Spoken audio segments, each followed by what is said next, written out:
स्वागत है आपका मॉडर्न एक्सप्रेस में। मैं मुजीबुर रहमान अफजलपुर। बीजापुर जिले में गन्ने के अलग अलग दामों पर किसानों का एहतजाज। इंडी तालुका के गन्ना उगाने वाले किसानों ने गन्ने की कीमत में फर्क पर एहतजाज किया। किसानों का कहना है कि एक ही जिले बीजापुर की मुख्तलिफ फैक्ट्रियों में अलग अलग रेट दिया जा रहा है।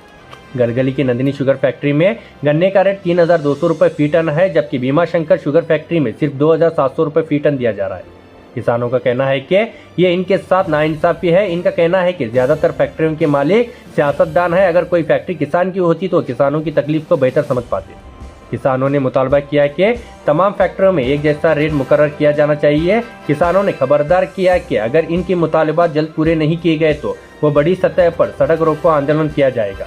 आज किसानों ने बसवेश्वर सर्कल में इंडी में पुरअमन एहतजाज किया और किसानों ने भरपूर एहतजाज में शामिल हुए। ರೈತರದು ಏನು ಸಮಸ್ಯೆ ಅದಪ್ಪ ಅಂತಂದ್ರೆ ಇವು ಸರ್ಕಾರದ ನಿರ್ಲಕ್ಷ್ಯ ಭಾಳ ವಹಿಸಲ್ಕತ್ತಾರ. ನಾವು ರೈತರು ಬೀದಿಗೆ ಬರಂಗೆ ಮಾಡಿದ್ರೆ ಈ ಸರ್ಕಾರ ಎದಕ್ಕೆ ಬೇಕು ನಮ್ಗೆ? ರೈತರು 10 ತಿಂಗಳದ್ದು 12 ತಿಂಗಳ ರಾತ್ರಿ ಹಗಲು ನೀರು ಉಣಿಸಿ ಬೆಳೆದ ಕಬ್ಬಿಗೆ ಬೆಲೆಯನ್ನು ಸಿಗಲಾರ್ದೆ ಈಗ ಪಕ್ಕದ ರಾಜ್ಯದ ಒಳಗೆ ನಮ್ಮ ಪಕ್ಕದ ಜಿಲ್ಲೆ ಒಳಗೆ ಸಾಕಷ್ಟು ಬೆಂಬಲ ಬೆಲೆ ಕೊಡ್ತಾರೆ.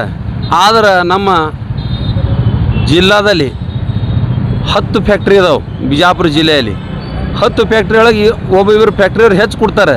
ಈ ಉಳ್ದೋನವ್ರ ಫ್ಯಾಕ್ಟ್ರಿ ಯಾಕೆ ಹೆಚ್ಚು ಕೊಡೋಂಗಿಲ್ಲ? ಶುಗರ್ ಇಲ್ಲ, ಅದು ಇಲ್ಲ ಅಂತಾರೆ, ಸರಿ ಅದ.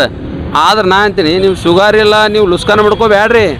ಶುಗರ್ ಮಷಿನ್ ಕುಂದ್ರಿಸಿ ರೈತಗೆ ಸರಿಯಾಗಿ ಚೆಕ್ ಮಾಡಿ ಕಟಿಂಗ್ ಮಾಡಿರಿ. ನೀವು ಹಾಳಾಗ್ಬೇಡ್ರಿ, ರೈತರಿಗೆ ಹಾಳು ಮಾಡಿಬಿಡ್ರಿ. 4 ಫ್ಯಾಕ್ಟ್ರಿ ಬಿಟ್ಟು 4 ಕಿಲೋಮೀಟ್ರ್ ಹೊಡ ಕಡ್ದಿರ್ತೀರಿ, 50 ಕಿಲೋಮೀಟ್ರ್ ಹಚ್ಚಿ ಕೊಡ್ತೀರಿ. ಅದು ಏನು ನಿಮ್ಮ ದುಡ್ಡು ಹಾಕಿ ಕೊಡ್ತೀರೋ, ರೈತರಿಗೆ ಕಟ್ ಮಾಡಿ ಕೊಡೋರಲ್ಲ. ಇಂಥ ಅನ್ಯಾಯ ಯಾಕೆ ಮಾಡ್ತೀರಿ ನೀವು? ಅದು ಸರಿಯಲ್ಲ.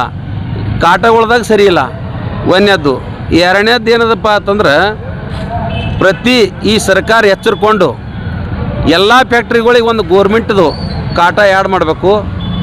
ಕಡೆಗೆ ಅಷ್ಟು ನಿಮಗೆ ಕೈಲೇ ನೀಗಲಿಲ್ಲ, ಪರಿಸ್ಥಿತಿ ಗಂಭೀರ ಅದ, ನೀವು ಭಾಳ ಬಡತನದಾಗ ಇದ್ದೀರಿ ಅಂದ್ರೆ ತಾಲೂಕಿಗೆ ಒಂದರೆ ರೈತರದಂಥ ಕಾಟ ನೀವು ಮಾಡಿಸ್ಕೊಡ್ಬೇಕು. ಅಂದ್ರೆ ಅಲ್ಲಿ ರೈತ ಕಾಟ ಮಾಡ್ಕೊಂಡು ಹೋಗಿದ್ದ ಕಬ್ಬು ಅಲ್ಲಿ ಅಷ್ಟೇಕೆ ತೊಗೋಬೇಕು. ಈ ಸದ್ಯ ಏನಾಗ್ತದೆ, 15ರಿಂದ 20 ಟನ್ ಕಬ್ಬು ಹೋಗ್ತದೆ, ರೈತನ ಲೆಕ್ಕ ಇರ್ತದೆ. ಅಲ್ಲಿ ಬರೀ 8-9 ಟನ್ ಆಗಿ ಮಾಡಿ ಕಳಿಸ್ತೀರಿ ಗಾಡಿ. ರೈತ ಏನು ಮಾಡಬೇಕು? ಈಗ ಕನಿಷ್ಠ ಎಂಥ ಕಮ್ಮತ್ತಂದ್ರೂ 3500 ರೂಪಾಯಿ ಬೆಂಬಲ ಬೆಲೆ ನಮಗೆ ಸಿಗ್ಬೇಕು ರೈತರಿಗೆ ಬದ್ರಾಕ. ನೀವು ಮ್ಯಾಗ ಎಷ್ಟರೇ ತೋರಿ, ನಮಗೆ ಅದಕ್ಕೆ ಗೊತ್ತಿಲ್ಲ. ಕಟಿಂಗ್ ಆರ್ಡ್ರ್ ಅದೇ, ಇದು ಅದೇ, ನಮಗೇನು ಹಾಕೋದು ಬೇಡ.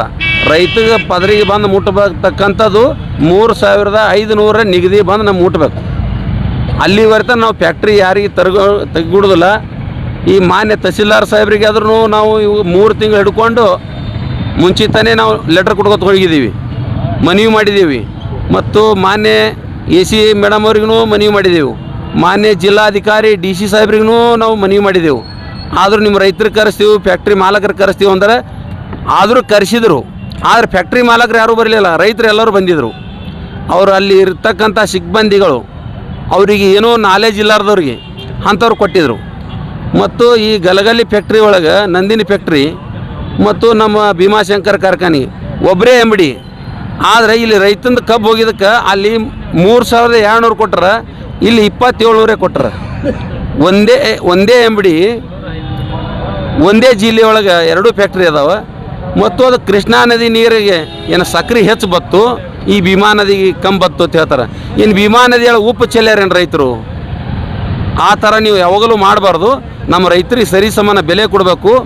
ಇಲ್ಲಿ ಇರ್ತಕ್ಕಂಥ ಸ್ಥಳೀಯ ಶಾಸಕರು ಮತ್ತು ಸಂಸದರು ಮತ್ತು ಮುಖ್ಯಮಂತ್ರಿಯವರು, ವಿರೋಧ ಪಕ್ಷ ನಾಯಕರು ಎಲ್ಲರೂ ಗಪ್ ಅದಾರ. ರೈತರು ಬೀದಿಗೆ ಬರುತ್ತಾನೆ, ಇವ್ರು ಏನು ಮಾಡ್ತಾರ ಅಂತ ನಾ ಕೇಳ್ತೇನೆ. ಇವ್ರ ಕೆಲಸದು ನೀವು ಹೋರಾಟಕ್ಕೆ ರೈತರು ಬಂದು ದಾರಿ ಮೇಲೆ ಬಂದು ಇದು ಕಿಂಚಾಡಿ ತ್ರಾಸ ಮಾಡಿಕೊಂಡು ಬಿಸಿಲಾಗ ಏಕೆ ಕೂತು ಸತ್ಯಾಗ್ರಹ ಮಾಡೋವಂಥದ್ದು.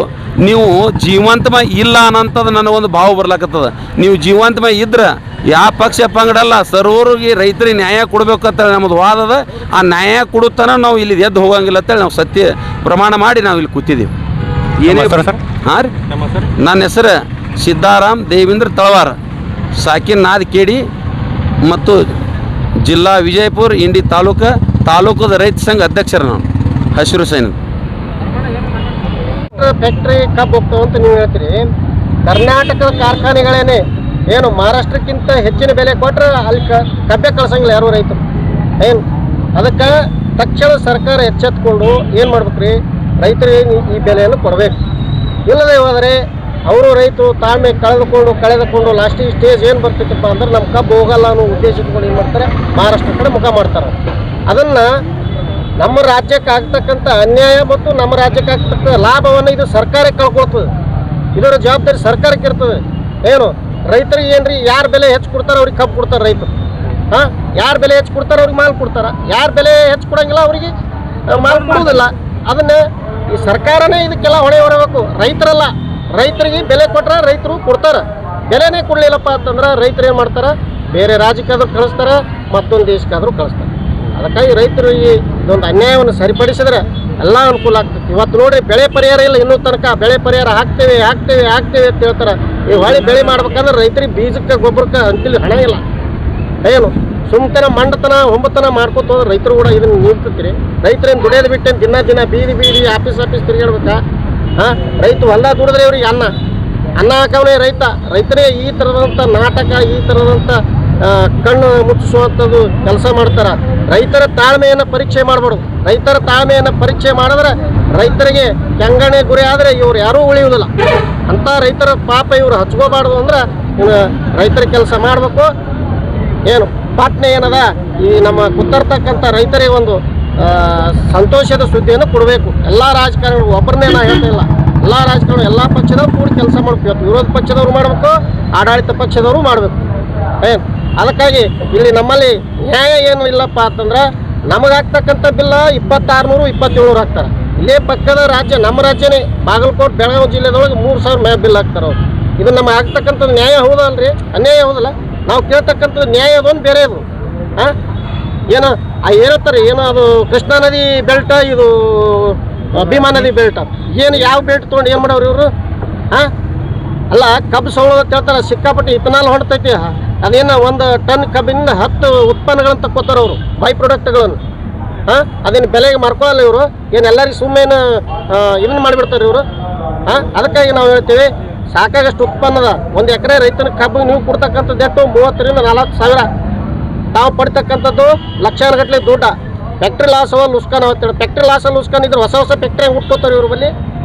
ಹೆಂಗೆ ಹುಡ್ತಾರೆ ಹೊಸ ಫ್ಯಾಕ್ಟ್ರಿ ಹೇಳ್ರಿ ನೋಡೋಣ. ಇದು ಮಾಡ್ಲಿಕ್ಕೆ ಸಾಧ್ಯ? ಇದು ರೈತ ಇವತ್ತು ಕಬ್ಬು ಬೆಳೆದ ರೈತ ಫ್ಯಾಕ್ಟ್ರಿ ಮಾಡ್ಲಿಕ್ಕೆ ಸಾಧ್ಯನಾ? ಹೊಸ ಈಗ 5,000 ಕ್ರಷರ್ ಇದ್ದಿದ್ದು 10,000 ಕ್ರಷರ್ ಮಾಡ್ತಾರೆ. ಇದೆಲ್ಲ ರೈತನ ಆದಾಯದಿಂದ ಮಾಡ್ತಿರ್ಬೇಕಲ್ಲ ಇವರು. ರೈತರ ಆದಾಯದಿಂದ ಇವರೆಲ್ಲ ಇಟ್ಟೆಲ್ಲ ಮುಂದೆ ಬಂದಿರ್ಬೇಕಲ್ಲ. ಇವತ್ತು ಹೊಸ ರಾಜಕಾರಣಿಗಳು ಏನು ಮಾಡ್ತಾರೆ? ಇದನ್ನೇ ಮಾಡ್ತಾರೆ. ಈ ಬಹುತೇಕ ಫ್ಯಾಕ್ಟ್ರಿಗಳು ಇರ್ತಕ್ಕಂಥವು ಎಲ್ಲ ರಾಜಕಾರಣಿಗಳು. ಏನು ರೈತರ ಫ್ಯಾಕ್ಟ್ರಿಗಳು ಎಲ್ಲಿ ಇಲ್ಲ, ಯಾರೂ ಇಲ್ಲ. ಇದನ್ನು ರೈತರ ಕಡೆ ಗಮನ ಹರಿಸಿ ಸರ್ಕಾರ ಮಂಡತನ ಬಿಟ್ಟು ಈ ರೈತರಿಗೆ ಬಿಲ್ ಕೊಡಬೇಕು. ಇದನ್ನು ಏನು ಅಂತಾರಲ್ಲ, ಹುಂಬತನ ಪ್ರದರ್ಶನ ಮಾಡಿದ್ರೆ ರೈತರು ನಾವು ಯಾರೂ ಬಿಡೋದಿಲ್ಲ. ನ್ಯಾಯ ಸಿಗುವವರೆಗೆ ತನಕ ನಾವು ಹೋರಾಟ ಕೂಡ್ತೇವೆ. ಇನ್ನು ಮುಂದಿನ ಹೋರಾಟದ ರೂಪರೇಷನೇ ಬೇರೆ ಇದಾವೆ.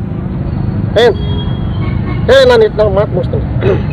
ಇಲ್ಲಿ ಶುಗರ್ ಕಡಿಮೆ ಅಂತ ಹೇಳ್ತಾರೆ. ಇಲ್ಲಿ ವಿಜಯಪುರ ಜಿಲ್ಲೆಯ ರೈತ ಸಂಘದ ಅಧ್ಯಕ್ಷರಾದ SV ಕೆಂಬೋಗಿ ಮಾತನಾಡೋದು. ಈ ಇಂಡಿ ತಾಲೂಕು ಭಾಗದಲ್ಲಿ ಅತಿ ಹೆಚ್ಚು ಕಬ್ಬು ಬೆಳೆಯುವಂಥ ಬೆಳೆಗಾರರಿಗೆ ಅನ್ಯಾಯವಾಗಿದ್ದರಿಂದ ಇವತ್ತು ಅನಿರ್ದಿಷ್ಟ ಸತ್ಯಾಗ್ರಹವನ್ನು ಕರ್ನಾಟಕ ರಾಜ್ಯ ರೈತ ಸಂಘ ಹಾಗೂ ಹಸಿರು ಸೇನೆಯಿಂದ ಅನಿರ್ದಿಷ್ಟ ಅವಧಿ ಧರಣಿಯನ್ನು ಹಿಡಿದಾರೆ.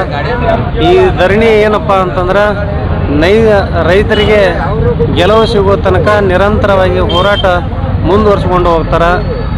ಈಗಾಗಲೇ ಸಂಸದರು ಬಂದು ಭೇಟಿ ಕೊಟ್ಟು ನಾವು ನಿಮಗೆ ಸಂಪೂರ್ಣವಾದ ಬೆಂಬಲ ಇದೆ ಅಂತಂದರು. ಆದರೆ ಕೇಂದ್ರದಲ್ಲಿ BJP ಸರ್ಕಾರ ಇರೋದರಿಂದ ನೀವು ಕೇಂದ್ರದಲ್ಲಿ ನಿಗದಿತ ಘೋಷಣೆ ಮಾಡಬೇಕು ಅಂಥೇಳಿ ಅವ್ರಿಗೊಂದು ಸವಾಲು ಹಾಕಿದ್ದೇವೆ. ಆ ಸವಾಲು ಮುಖಾಂತರ ನಾನು ಕೇಂದ್ರದಲ್ಲಿ ಧ್ವನಿ ಎತ್ತೀನಿ ಅಂತ ಆಶ್ವಾಸನೆ ನೀಡಿದ್ದಾರೆ. ಅದರಂತೆ ರಾಜ್ಯ ಸರ್ಕಾರ ತಕ್ಷಣ ಏನಪ್ಪ ಅಂತಂದ್ರೆ ರೈತರಿಗೆ ನೆರವಿಗೆ ಬಂದು 3,500 ರೂಪಾಯಿ ಇದರ ಘೋಷಣೆ ಮಾಡಬೇಕು. ಘೋಷಣೆ ಮಾಡದೆ ಹೋದ್ರೆ ಸರ್ಕಾರ ಭಾಳ ಕೆಟ್ಟ ಹೆಸರು ಪಡಿಬೇಕಾಗ್ತದೆ.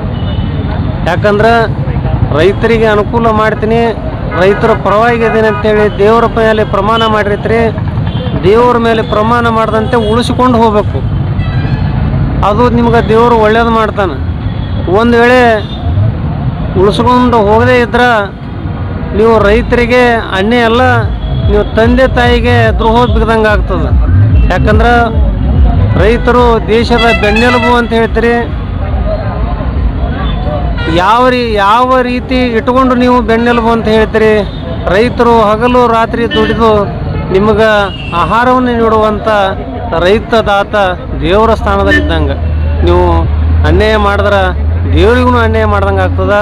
ತಕ್ಷಣ ನೀವು ಇದನ್ನು ಮಾಧ್ಯಮದ ಮುಖಾಂತರ ಹೇಳುವುದೇನಂತಂದ್ರೆ, ರೈತರಿಗೆ ಕೆಂಗನಿಗೆ ಗುರಿ ಆಗಬೇಡ್ರಿ. ಕೆಂಗನಿಗೆ ಗುರಿ ಆದ್ರೆ ಮುಂದೊಂದು ದಿನ ಭಾಳ ಪಶ್ಚಾತ್ತಾಪ ಪಡಬೇಕಾಗ್ತದಂತ ಈ ವೇದಿಕೆ ಮುಖಾಂತರ ಹೇಳಿ, ಇವತ್ತು ಶಾಂತಿ ರೀತಿಯಿಂದ ಸತ್ಯಾಗ್ರಹವನ್ನು ಹೂಡಿಕೊಂಡಿದ್ದಾರೆ. ನಾಳೆ ರೈತ ಸಂಘದ ಎಲ್ಲ ಸದಸ್ಯರು ಸೇರಿ ಸಾಯಂಕಾಲ ತೀರ್ಮಾನ ಮಾಡಿ ಏನು ಮಾಡಬೇಕು ಅಂಥೇಳಿ ತೀರ್ಮಾನ ಮಾಡಿ ನಾಳೆ ದಿನಕ್ಕೆ ಮತ್ತೆ ಮುಂದುವರಿಯುತ್ತೆ. ಧನ್ಯವಾದ. ನಮ್ಮ ಸರ್ SB ಕೆಂಬೋಗಿ.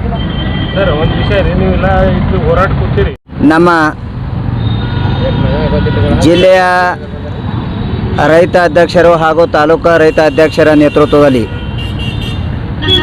ಇವತ್ತು ನಮ್ಮ ತಾಲೂಕಿದೆ ಆಗಿರ್ತಕ್ಕಂಥ ಸುಗರ ಸಚಿವರು ಈಗಾಗಲೇ ಇವತ್ತಿನ ದಿವಸ 2700 ರೂಪಾಯಿ ಸತತವಾಗಿ ರೈತರಿಗೆ ಕೊಡ್ಕೋತ ಬಂದಿದ್ದಾರೆ. ಆದರೂ ಕೂಡ ರೈತರ ಮೇಲೆ ಮರತೆ ಧೋರಣೆ ಮಾಡ್ತಾ ಇದ್ದಾರೆ. ಅದೇನಪ್ಪ ಅಂದರೆ ಇವತ್ತಿನ ದಿವಸ ಆ ರೈತರ ಗೋಳನ್ನು ಯಾರೂ ಕೇಳ್ತಾ ಇಲ್ಲ. ಯಾಕಂದ್ರೆ ಅಕಾಲಿಕ ಮಳೆ ಆಗಿರೋದ್ರಿಂದ ಆ ನಿಸರ್ಗದ ಪರಿಣಾಮ ಕೂಡ ಯಾರಿಗೆ ಯಾವುದೇ ರೈತನ ಕೈಯಾಗ 1 ರೂಪಾಯಿ ಇಲ್ಲ. ಎಲ್ಲ ಕೂಡ ಇವತ್ತಿನ ದಿವಸ ನಶಿಸಿ ಹೋಗ್ಯದ. ಉಳಿದ ಒಂದು ನಮಗೆ ಬೆಳೆ ಅಂದ್ರೆ ಕಬ್ಬು ಅಷ್ಟೇ. ಆ ಕಬ್ಬಿನ ಬೆಂಬಲ ಬೆಲೆಯನ್ನು ಇವತ್ತಿನ ದಿವಸ ಸರ್ಕಾರ ನಾವು ಕಬ್ಬು ಬೆಂಬಲ ಬೆಲೆ ಘೋಷಣೆ ಮಾಡಿ ಫ್ಯಾಕ್ಟ್ರಿ ಚಾಲೂ ಮಾಡಿರಿ ಅಂತೇಳಿ ಇವತ್ತಿನ ದಿವಸ ಎಲ್ಲ ಫ್ಯಾಕ್ಟ್ರಿ ಮಾಲೀಕರಿಗೂ ಕೂಡ ರೈತ ಸಂಘದ ಪರವಾಗಿ ಹೇಳಿದ್ದದ. ಇವತ್ತಿನ ದಿವಸ ಎಲ್ಲ ಹೋರಾಟ ಸಂಘ ಪರಿವಾರದ ಯಾವುದೇ ಇವತ್ತಿನ ದಿವಸ ಹೋರಾಟಗಾರರಾಗಿರ್ಬಾರ್ದು.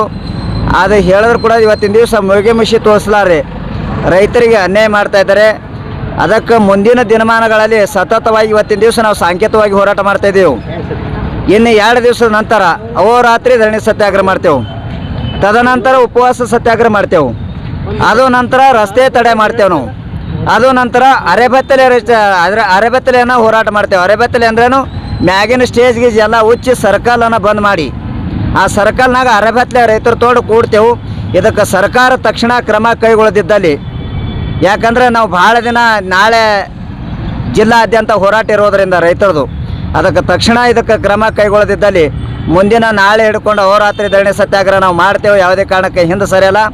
ಒಂದು ವೇಳೆ ಇದಕ್ಕೆ ರೈತರಿಗೆ ಸ್ಪಂದನೆ ಸರ್ಕಾರ ಮಾಡದಿದ್ದಲ್ಲಿ, ಇವತ್ತು ರಾಜ್ಯ ಸರ್ಕಾರ ಆಗಿರ್ಬೋದು, ಕೇಂದ್ರ ಸರ್ಕಾರ ಆಗಿರ್ಬೋದು, ಒಂದು ವೇಳೆ ತಕ್ಷಣ ಇದಕ್ಕೆ ಮಾಡಲಿಲ್ಲ ಅಂದ್ರೆ ನಾವು ಮುಂದಿನ ದಿನಮಾನಗಳಲ್ಲಿ ಎಲ್ಲ ರಸ್ತೆ ತಡೆ ಮಾಡಿ ಅಹೋರಾತ್ರಿ ಅಲ್ಲದೆ ಮತ್ತು ತಾಲೂಕು ಕಚೇರಿಗಳಿಗೆ ಬೀಗ ಹಾಕ್ಲಿಕ್ಕೆ ನಾವೆಲ್ಲ ರೈತರ ಸನ್ನಿಧಿದೆ ಅಂತೇಳಿ ಈ ಮಾಧ್ಯಮದ ಮುಖಾಂತರ ಸರ್ಕಾರಕ್ಕೆ ಒತ್ತಡ ಹಾಕ್ತೀವಿ. ಅದೃಶ್ಯಪ್ಪ ವಾಲಿ, ರೈತ ಮುಖಂಡರು.